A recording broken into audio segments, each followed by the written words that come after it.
और चलिए अब बुलेटिन में आगे बढ़ेंगे बड़ी जानकारी के साथ। इस वक्त की बड़ी खबर। प्रदेश सरकार व्यवस्था परिवर्तन से आत्मनिर्भर हिमाचल प्रदेश बनाने का सपना कर रही है साकार।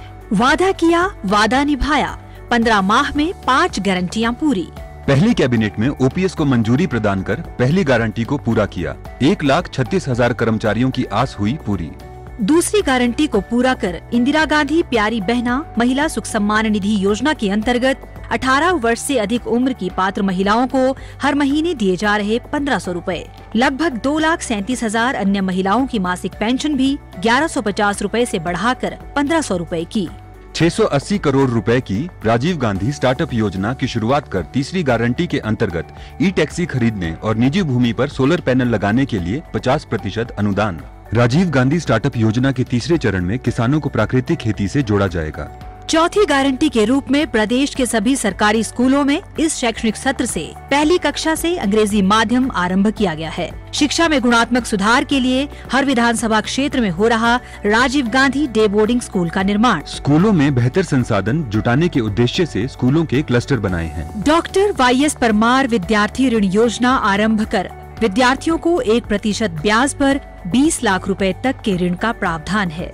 पांचवी गारंटी के रूप में गाय का दूध 45 रुपए और भैंस का दूध 55 रुपए प्रति लीटर की दर से खरीदा जा रहा है। दूध खरीद पर न्यूनतम समर्थन मूल्य देने वाला हिमाचल देश का पहला राज्य बना। किसानों के लिए देश में पहली बार प्राकृतिक खेती से उत्पन्न गेहूं और मक्की की खरीद को प्रोत्साहन दिया जा रहा है। गेहूं के लिए 40 रुपए और मक्की के लिए 30 रुपए प्रति किलोग्राम न्यूनतम समर्थन मूल्य निर्धारित किया गया। मंडी मध्यस्थता योजना के तहत सेब, किन्नू, माल्टा, संतरा और आम की खरीद 12 रुपए प्रति किलोग्राम और गलगल की खरीद 10 रुपए प्रति किलोग्राम की दर से करने का निर्णय लिया। सूचना एवं जनसंपर्क विभाग हिमाचल प्रदेश सरकार द्वारा जनहित में जारी। बड़ी जानकारी सामने आ रही है। संजौली अवैध मस्जिद मामले में सुनवाई हुई है। इस वक्त की बड़ी खबर। एमसी आयुक्त के फैसले को मुस्लिम पक्ष ने जिला कोर्ट में चुनौती दी, जिसके बाद आज सुनवाई खत्म हो चुकी है। मामले में मुस्लिम पक्ष की अपील पर स्टे नहीं मिला।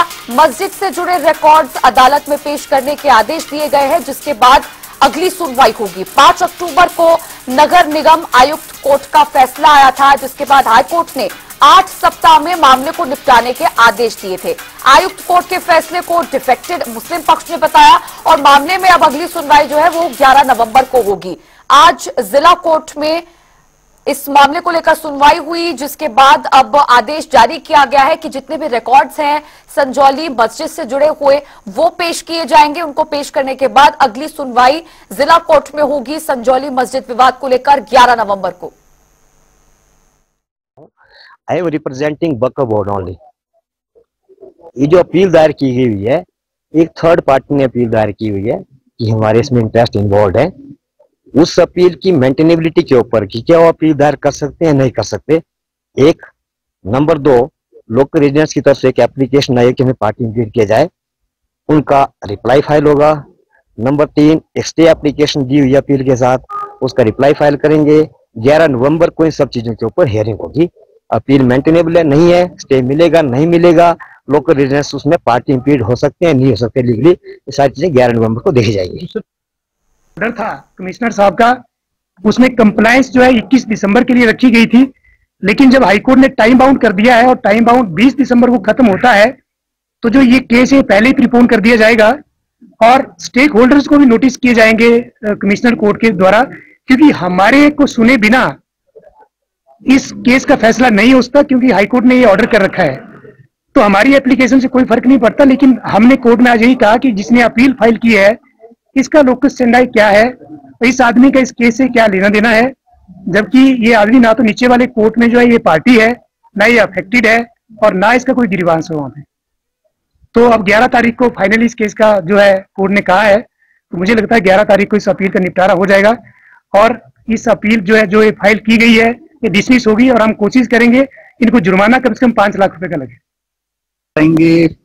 अपीलेट कोर्ट में सर अपील की है हमने फाइल, जो कमिश्नर साहब का ऑर्डर है उस ऑर्डर के अगेंस्ट हमने अपील फाइल की है यहाँ कोर्ट में, और वो हमने पहले की थी, आज दूसरी डेट लगी है उसमें और अब 11/11 को रखी माननीय कोर्ट ने।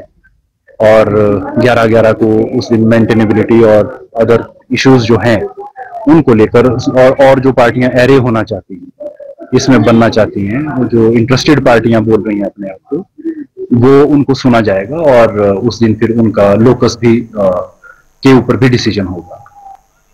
और चलिए इसी खबर पर और भी ज्यादा जानकारी के साथ हमारे संवाददाता रॉबिन शर्मा लाइव जुड़ गए हैं। रॉबिन, संजौली मस्जिद विवाद को लेकर 5 अक्टूबर को पहली सुनवाई हुई थी। आयुक्त कोर्ट ने फैसला सुनाया था जिसको डिफेक्टेड बताते हुए मुस्लिम पक्ष ने अब चुनौती दी है इस फैसले को और जिला कोर्ट ले गई। आज जिला कोर्ट में इस मामले को लेकर पहली सुनवाई हुई है। इस दौरान कोर्ट में क्या कुछ हुआ, क्या पूरी जानकारी? बिल्कुल, देखिए जिला कोर्ट जो शिमला में है, आज इस पर सुनवाई हुई। नज़ाकत अली नाम के व्यक्ति हैं जिनकी ओर से ये जो याचिका है, पटिशन है, ये दायर की गई है। इसमें जो याचिका पर कर्ता पक्ष की ओर से जो वकील है उनका कहना है कि इसमें 2 महत्वपूर्ण बातें उनकी ओर से कही गई है। एक, पहली बात, उन्होंने अपने आप को इसमें जो है क्योंकि उन्होंने इस पूरी मस्जिद को निर्माण करने में डोनेशन दिया था, तो ऐसे में उन्होंने अपने आप को इसमें पीड़ित बताया है, यानी कि वो इस मामले से जुड़ते हुए हैं। और दूसरे, उन्होंने सबसे बड़ी बात कही है कि जो इस पूरे मामले में जिस आधार पर नगर निगम आयुक्त ने फैसला सुनाया, यानी कि मोहम्मद लतीफ़ और जो मस्जिद कमेटी है उसकी ओर से जो हलफनामा दिया गया था, उसके आधार पर एमसी अदालत ने ये निर्णय किया था कि 2 महीनों के भीतर अवैध निर्माण जो है वो खुद से मस्जिद कमेटी हटाएगी।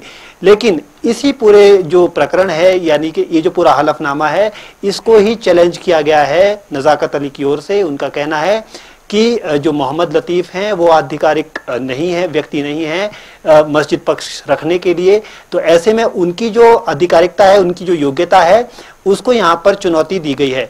इसके अलावा क्योंकि पूरा ये जो एमसी अदालत का जो निर्णय था वो उस हलफनामे के आधार पर था, तो इस ऐसे में पूरा जो एमसी अदालत का जो इस पूरे मामले पर निर्णय था उसको भी चुनौती दी गई है।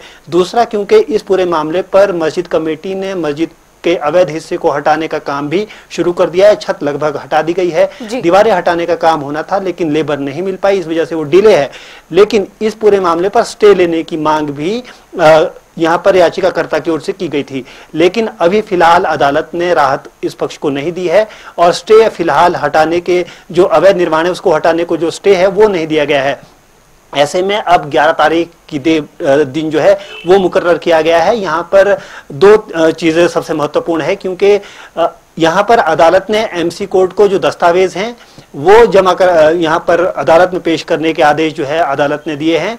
इसके अलावा दूसरी सबसे बड़ी बात यह है कि लोकल रेजिडेंट्स की ओर से भी यहाँ पर या अपने आप को पार्टी बनाने को लेकर याचिका जो है दायर की गई थी, लेकिन उनकी याचिका क्या एक्सेप्ट होगी, क्या उन्हें पार्टी बनाएगा, इस पर भी 11 तारीख को फैसला होगा। वहीं जो याचिकाकर्ता हैं, खासतौर पर जिन्होंने ये पूरा मामला सेशन कोर्ट में लाया है, नज़ाकत अली, उनकी जो मांगे हैं, मुख्य मांगे, एक तो स्टे की और दूसरी जो मस्जिद कमेटी है उसकी योग्यता की, उन सब बातों पर अब 11 तारीख को जो है फैसला होगा, क्योंकि 11 तारीख को इस पूरे मामले पर फिर सुनवाई होने वाली है। जी बिल्कुल रॉबिन, यहाँ पर एक बात और है, केवल जिला कोर्ट या फिर आयुक्त कोर्ट ही नहीं, इस संजौली मस्जिद विवाद में हाईकोर्ट का भी हस्तक्षेप है। हाईकोर्ट ने भी आदेश जारी किए थे। सख्त तौर पर हाईकोर्ट की तरफ से कहा गया था कि 8 सप्ताह के भीतर जो है ये मामला निपट जाना चाहिए।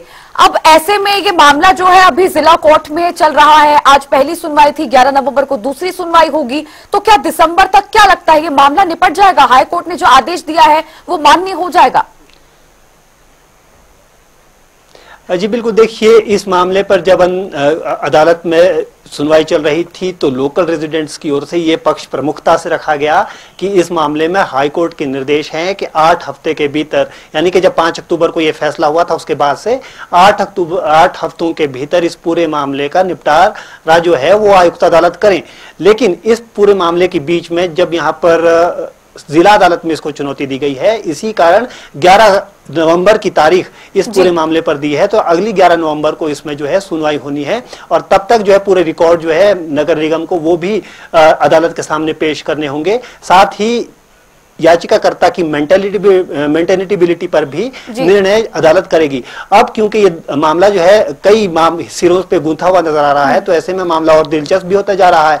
साथ ही साथ क्योंकि मोहम्मद लतीफ और सलीम को खास तौर पर नजाकत अली की ओर से इसमें कहा गया है कि वो ऑथराइज नहीं है मस्जिद कमेटी की ओर से हलफनामा दायर करने के लिए, तो ऐसे में क्या उनके पक्ष की ओर से भी इसमें जो है कुछ पक्ष रखा जाता है, वो भी देखने वाली बात होगी। साथ में वक्फ बोर्ड का इस पर क्या कहना है, क्योंकि जो मस्जिद कमेटी हो चाहे लतीफ नेगी हो, लगातार वक्फ बोर्ड को इसका मालिक, इस मस्जिद का मालिक बता रहे हैं। तो ऐसे में अब देखना होगा कि वक्फ बोर्ड का इस पर क्या रुख रहता है, और दूसरा जो मस्जिद कमेटी जिस पर की मेंटेनेबिलिटी पर पूरा जो सवाल है या चुनौती जिसको दी गई है नजाकत अली की ओर से, उनकी तरफ से क्या पक्ष निकलकर सामने आता है। तो तमाम चीजों को देखने के लिए अभी 11 तारीख का इंतजार करना होगा, क्योंकि 11 को जब सुनवाई होगी तब आगे की जो परतें हैं इस पूरे मामले में वो खुलती हुई नजर आएगी, क्योंकि 20 तारीख से पहले नगर निगम आयुक्त की अदालत में फिर ये केस जाएगा, हाईकोर्ट के भी आदेश हैं। तो ऐसे में अब ये मामला पेचीदा जरूर होता जा रहा है, लेकिन अभी इसके लिए 11 तारीख का इंतजार करना होगा कि आखिर ये मामला